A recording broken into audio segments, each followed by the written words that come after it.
ઊંઝામાં ખોરાક અને ઔષધ નિયમન તંત્રની ફ્લાઇંગ સ્ક્વોડ મોટી કાર્યવાહી હાથ ધરી ગણપતિ ક્લિનિક ફેક્ટરીમાં ચાલી રહેલા ભેળસેળનો ગોરખધંધાનો પર્દાફાશ કર્યો છે. ઊંઝામાં ખોરાક અને ઔષધ નિયમન તંત્રની ફ્લાઇંગ સ્ક્વોડે મોટી કાર્યવાહી હાથ ધરી ગણપતિ ક્લિનિક ફેક્ટરીમાં ચાલી રહેલા ભેળસેળના ગોરખધંધાનો પર્દાફાશ કર્યો છે. ગાંધીનગરથી આવેલી ટીમે અચાનક ચેકિંગ દરમિયાન વરિયાળીને આકર્ષક દેખાવ આપવા માટે પ્રતિબંધિત લીલા કલરનો ઉપયોગ થતો હોવાનું બહાર આવ્યું.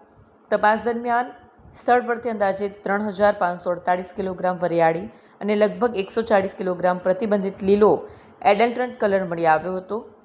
અધિકારીઓએ કુલ ₹3.30 લાખનો જથ્થો સીઝ કરી વધુ તપાસ હાથ ધરી છે. પ્રાથમિક તપાસમાં ફેક્ટરી સંચાલકો પાસે જરૂરી ફૂડ સેફ્ટી લાયસન્સ ન હોવાનું પણ સામે આવ્યું છે, જેના કારણે ખાદ્ય સુરક્ષા કાયદાનો ભંગ થતો હોવાની સાથે લોકોના આરોગ્ય સાથે ગંભીર ચેડા થવાની આશંકા વ્યક્ત કરવામાં આવી રહી છે. ફૂડ વિભાગે વરિયાળી અને કલરના નમૂનાઓ લેબોરેટરીમાં મોકલી આપ્યા છે.